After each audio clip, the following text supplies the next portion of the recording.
Halo semua, apa yang akan saya jelaskan pada video ini, setahu saya adalah sesuatu yang belum pernah dibicarakan sebelumnya. Jadi saya berharap teman-teman bisa mendengarnya sampai habis tanpa mengambil kesimpulan terlalu cepat. Kalau teman-teman ada yang mengerti bahasa Inggris, Mandarin, Jepang, Korea, atau bahasa Asia lainnya, tolong bantu tambahkan subtitle untuk video ini ya. Karena menurut saya apa yang akan saya sampaikan pada video ini perlu didengar oleh semua orang Asia. Oke, kita mulai aja ya.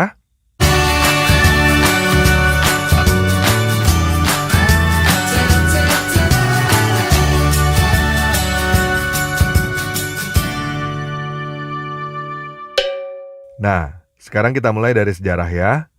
Kerajaan tertua di Asia yang mempunyai bukti arkeologi adalah Kerajaan Shang atau yang disebut juga dengan Yin, yang diperkirakan dari tahun 1600 sampai 1000 sebelum Masehi di Cina. Menurut catatan sejarah agung yang ditulis kira-kira pada tahun 100 sebelum Masehi oleh Sima Qian dan catatan sejarah bambu yang ditulis kira-kira pada tahun 300 sebelum Masehi, kerajaan pertama sebelum Kerajaan Shang adalah Kerajaan Xia.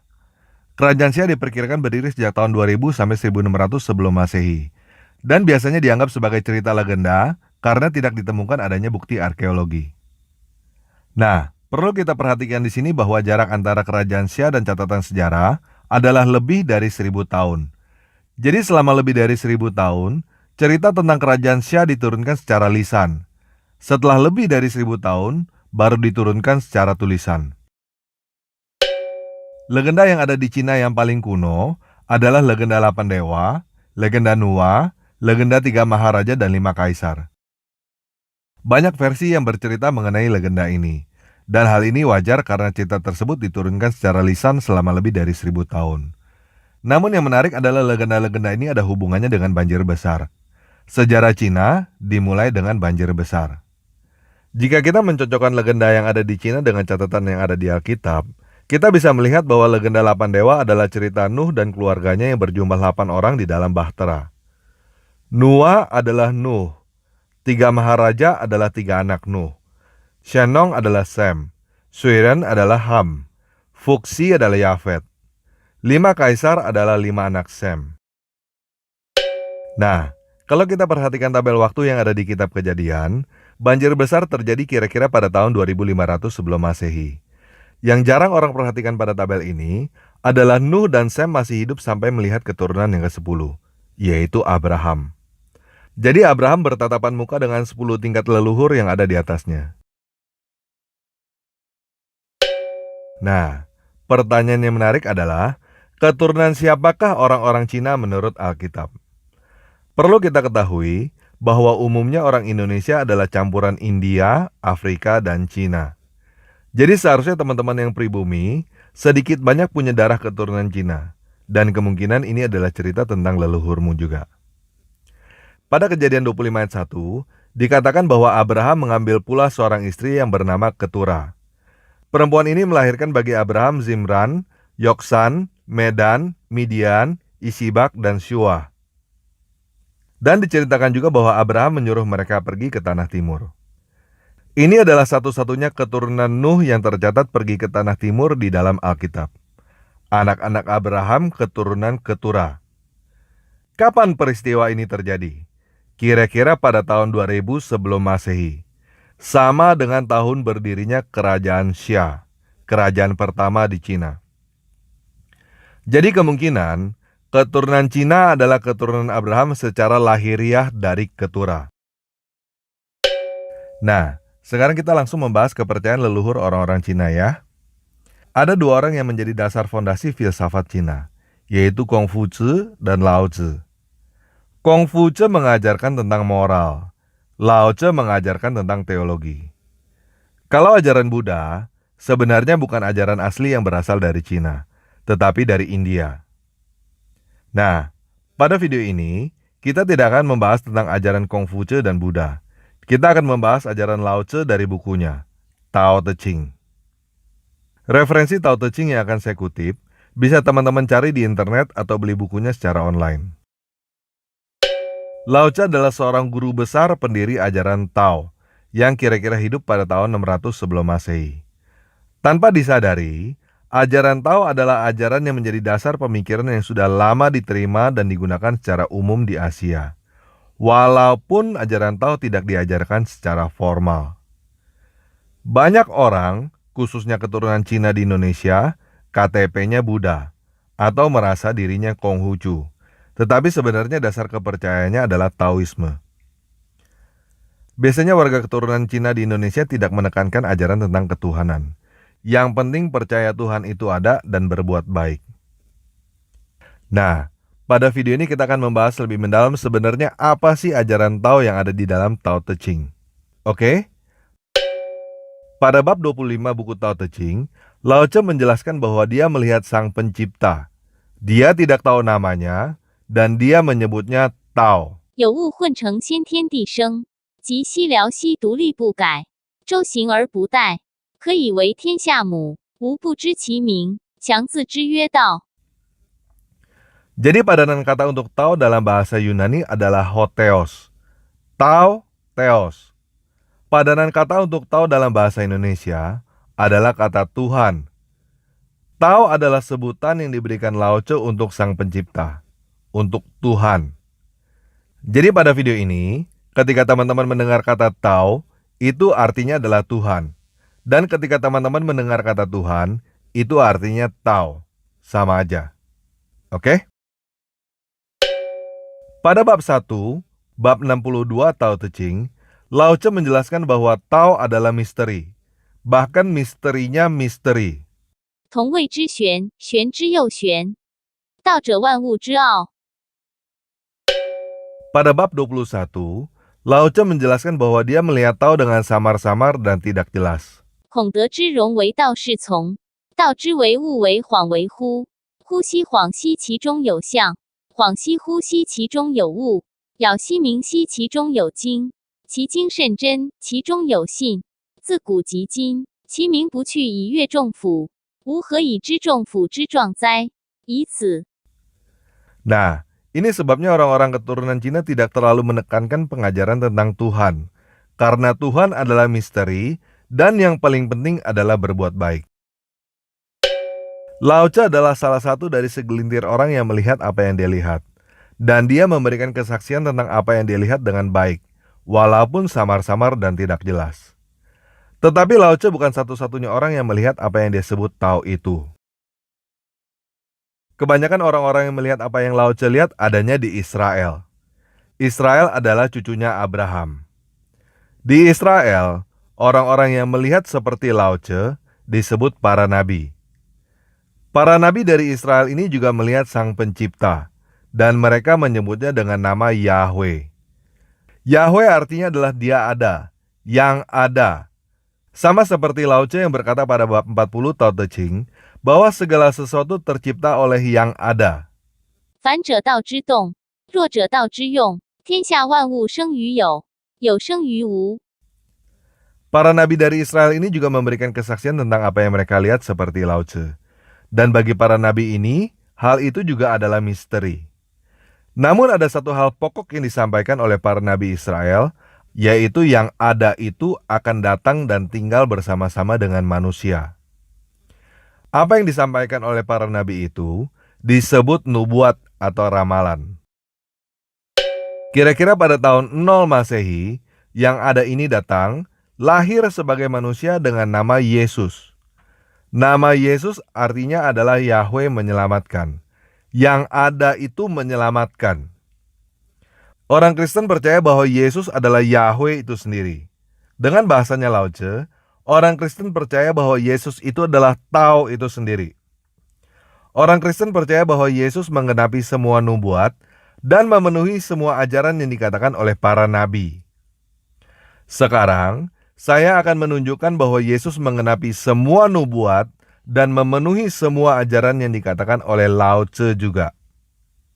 Yang saya maksud dengan Yesus menggenapi semua nubuat Lao Tzu adalah teman-teman akan memahami misteri yang Lao Tzu katakan dengan melihat Yesus.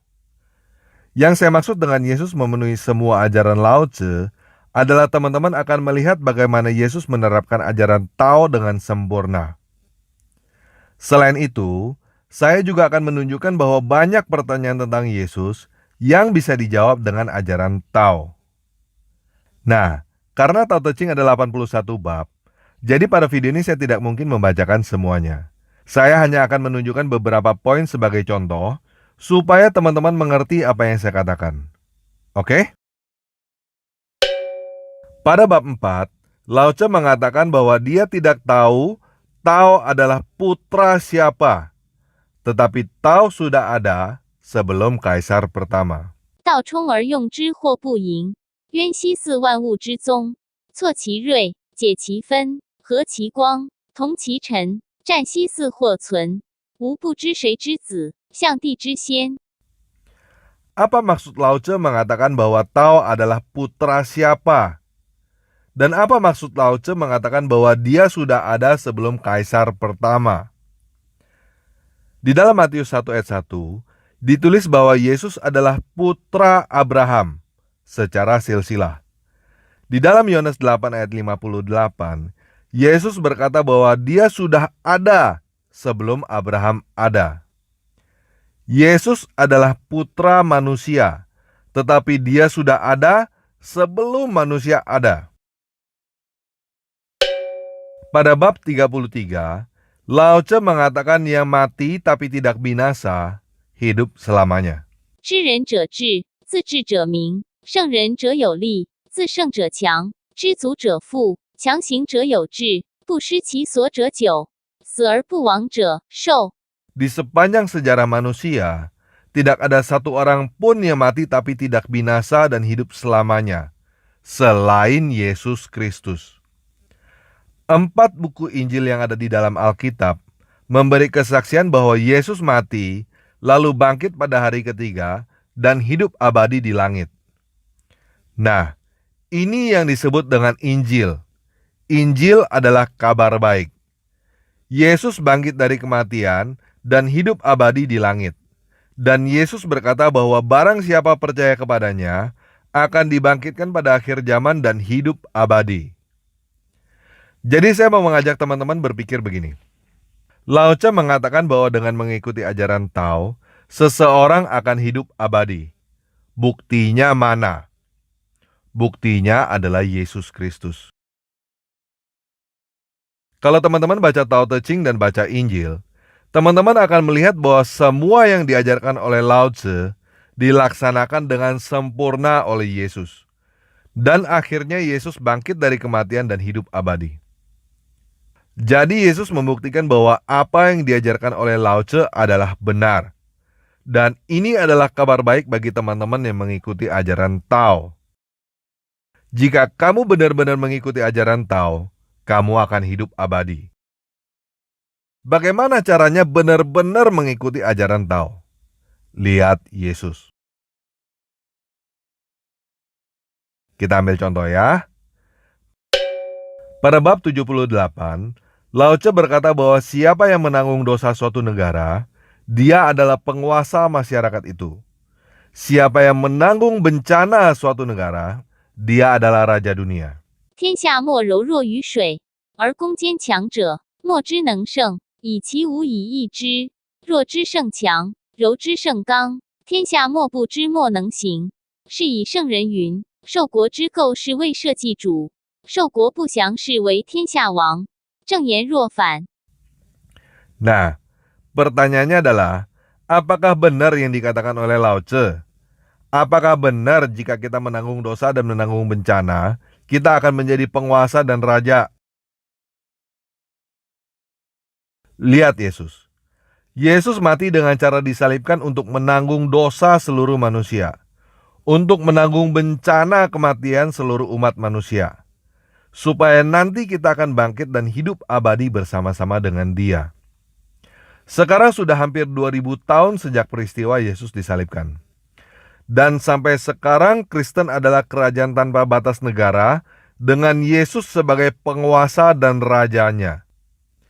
Jadi apa yang diajarkan oleh Lao Tse sekali lagi adalah benar, dan Yesus adalah buktinya. Yesus adalah kabar baik bagi teman-teman yang mengikuti ajaran Lao Tse. Nah, tadi saya berkata bahwa Yesus adalah Tao itu sendiri. Dan teman-teman akan mengerti misteri Tao dengan melihat Yesus. Pada bab 62, Lao Tzu berkata bahwa Tao adalah misteri, harta bagi orang yang baik, perlindungan bagi orang yang jahat. Juga dikatakan pada bab ini bahwa siapa yang mencari akan mendapatkan, orang yang berdosa akan diampuni. Karena itu dunia menghargainya. 道者万物之奥，善人之宝，不善人之所宝。美言可以世尊，美行可以佳人。人之不善，何气之有？故立天子，治三公。虽有拱璧以先驷马，不如坐尽此道。古之所以贵此道者何？不曰求以得，有罪以免邪，故为天下贵。 Yesus menjelaskan apa yang Lao Tzu katakan di dalam Matius 7 ayat 7-12.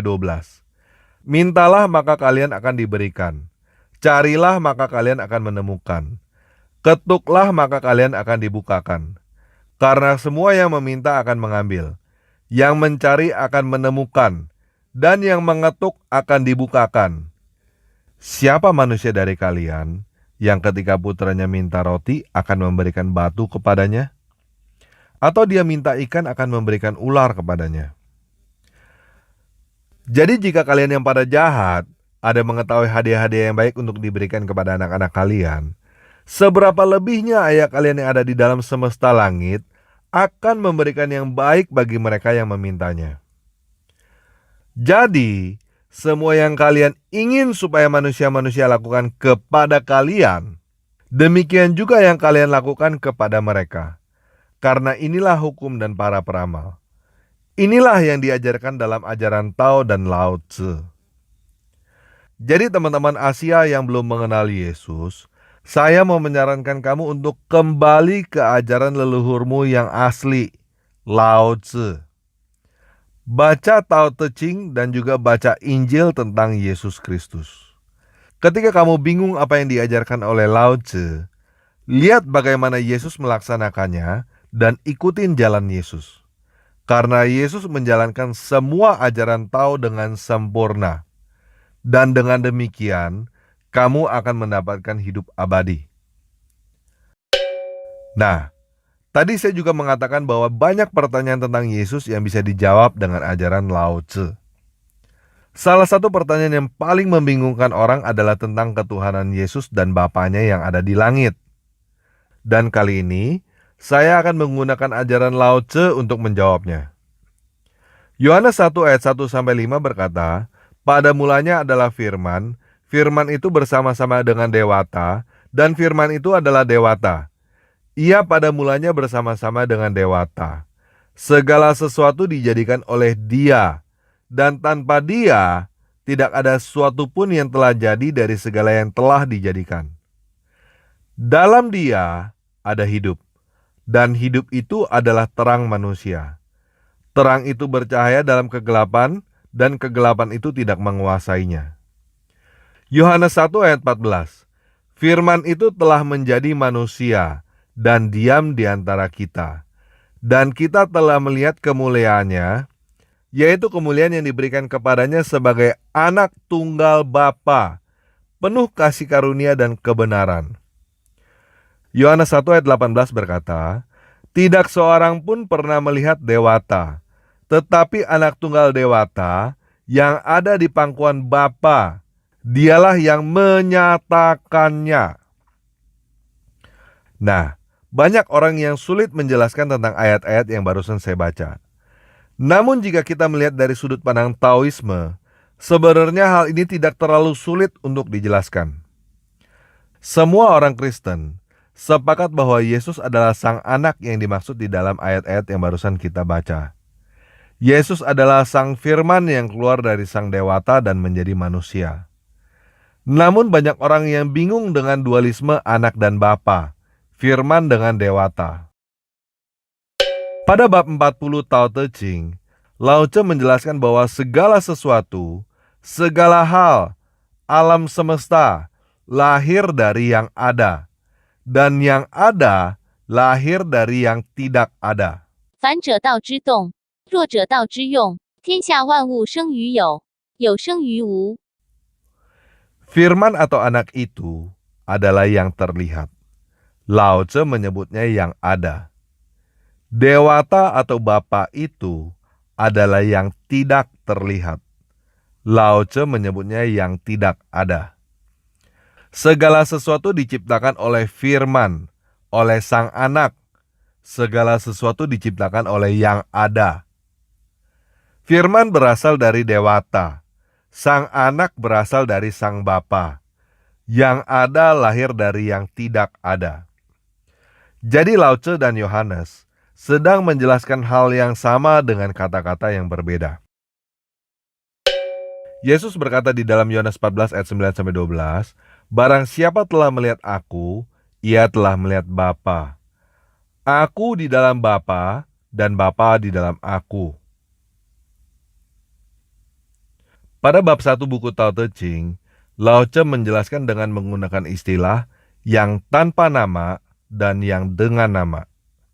Yang tanpa nama adalah sumbernya. Yang dengan nama adalah yang menciptakan. Orang yang mengosongkan dirinya dari keinginan bisa melihat yang tanpa nama. Orang yang mempunyai keinginan hanya melihat yang dengan nama. Yang tanpa nama dan yang dengan nama pada dasarnya adalah sama. Keduanya hanya berbeda nama. 道可道，非常道；名可名，非常名。无名天地之始，有名万物之母，故常无欲以观其妙，常有欲以观其徼。此两者同出而异名，同谓之玄，玄之又玄，众妙之门。 Jadi Lao Tzu memandang yang tidak ada dan yang ada, yang tidak terlihat dan yang terlihat. Dan ini yang disebut Lao Tzu dengan Tao. Begitu juga dengan Yesus. Yesus adalah nama untuk anak dan Bapa, dan keduanya adalah satu kesatuan. Di dalam Yohanes 14 ayat 26, Yesus berkata bahwa Bapa lebih besar daripada aku. Di dalam bab 11 buku Tao Te Ching, Lao Tzu berkata bahwa jendela, pintu, dan tembok yang membentuk ruangan. Dan ruangan yang di dalamnya itu yang digunakan. Yang terlihat yang bermanfaat, yang tidak terlihat yang digunakan. 30辐共一毂，当其无，有车之用；言之以为器，当其无，有器之用；凿户有以为室，当其无，有室之用。故有之以为利，无之以为用。 Jadi Lao Tzu menjelaskan dengan perumpamaan sebuah ruangan. Yang disebut dengan anak adalah tembok, pintu, dan jendelanya. Yang terlihat, yang disebut dengan Bapa, adalah ruangan yang ada di dalamnya, yang tidak terlihat. Bapa ada di dalam anak, dan anak ada di dalam Bapa, seperti ruangan dengan tembok-temboknya. Bapa lebih besar daripada anak. Begitu juga ruangan lebih besar daripada tembok-temboknya. Kita bisa membedakan yang mana yang disebut tembok, yang mana yang disebut ruangan. Tembok dan ruangan adalah dua hal yang berbeda. Namun keduanya adalah satu kesatuan. Begitu juga dengan anak dan Bapa adalah dua hal yang berbeda. Namun keduanya adalah satu kesatuan. Tidak ada tembok, maka tidak ada ruangan. Tembok itulah yang menyatakan ruangan. Begitu juga anak yang menyatakan Bapa. Bagaimana caranya melihat ruangan? Ya lihat tembok-temboknya. Bagaimana cara melihat Bapa yang di langit? Ya melihat anaknya. Yang disebut dengan Tao adalah tembok-tembok termasuk ruangan yang ada di dalamnya. Yang disebut dengan Yesus adalah anak termasuk Bapa yang ada di dalamnya. Yesus berkata di dalam Yohanes 10 ayat 9, "Aku adalah pintu. Barang siapa masuk melalui aku, ia akan selamat. Dan ia akan masuk dan keluar dan menemukan padang rumput." Yesus berkata di dalam Yohanes 14 ayat 6-7, "Akulah jalan dan kebenaran dan hidup. Tidak seorang pun yang datang kepada Bapa kalau tidak melalui aku. Sekiranya kamu mengenal aku, pasti kamu juga mengenal Bapakku. Sekarang ini kamu mengenal Dia, dan kamu telah melihat Dia. Bagaimana? Sekarang udah lebih mengerti kan? Nah, saya akan menutup video ini dengan sebuah pernyataan untuk teman-teman Asia. Buat teman-teman Asia yang belum memahami Yesus dengan sudut pandang dari barat atau sudut pandang dari selatan, coba pahami Yesus dengan sudut pandang dari timur. Sudut pandang dari guru besar leluhurmu sendiri yang bernama Lao Tzu. Mengikuti Yesus bukan berarti mengganti baju dan celana yang ada di luar, tetapi mengganti hati dan pikiran yang ada di dalam. Mengikuti Yesus bukan berarti kamu harus menjadi orang barat atau orang selatan. Kamu bisa mengikuti Yesus dengan tetap menjadi orang timur. Yesus adalah kabar baik, bukan kabar buruk. Oke, sekian video kali ini. Yesus Kristus penguasa saya memberkati kamu semua. Yesus基督我的主保佑你们。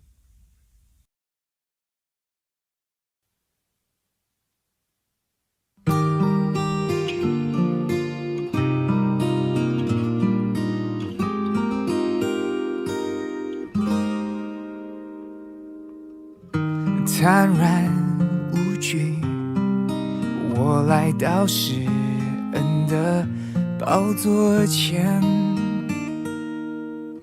将你的名所当得的荣耀归给你。凡亲近你的必须借着血的献祭。你只一次献上自己，拯救我到底。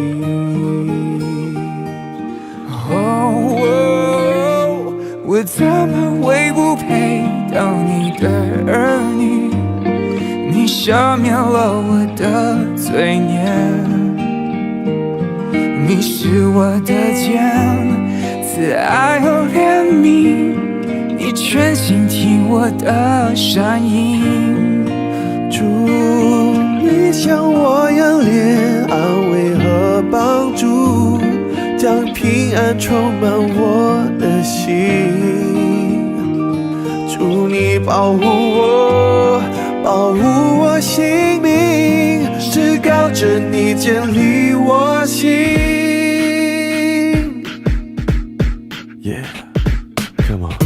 坦然无惧，我来到施恩的宝座前，将你的名所当的荣耀归给你。凡亲近你的必须借着血的献祭。